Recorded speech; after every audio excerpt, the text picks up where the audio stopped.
ஐயோ சாமி, ஐயோ வாழ்க்கை இவ்வளவு கஷ்டமா இருக்கே, துக்கமா இருக்கே, இப்படிதானா நான் முடிவெடுத்துட்டு இருக்கிறேன், என்ன சாமி சொல்றீங்க?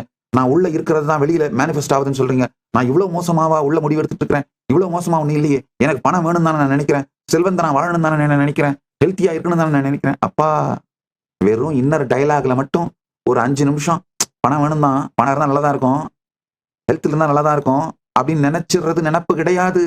அது அகம் கிடையாது. அகம்ங்கிறது இந்த 3ம் சேர்ந்தது. Inner dialogue, emotional baseline, energetic poster. இந்த 3ம் சேர்ந்து நீங்கள் எவ்வாறு இருக்கின்றீர்கள் என்று சற்றே சாட்சியாக பாருங்கள்.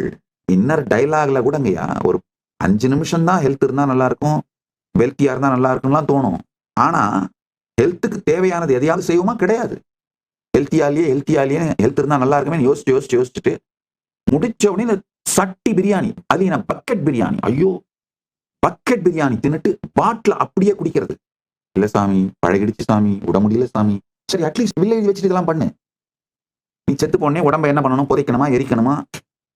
அதுக்கு ஏதாவது பணத்தை சேர்த்து வச்சுட்டு இருக்கிறதெல்லாம் யார் யாருக்கு பிரிச்சு வைக்கணும், ஏதாவது வச்சிருந்தீங்கன்னா அதை யார் யாருக்கு பிரிச்சு வைக்கணுமோ எழுதி வச்சிரு, பில் எழுதி வச்சிரு.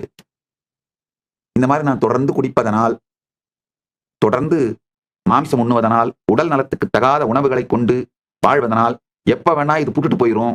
எழுது, உட்கார்ந்து எழுதுனீங்கன்னா தான் இந்த உண்மை புரியும்.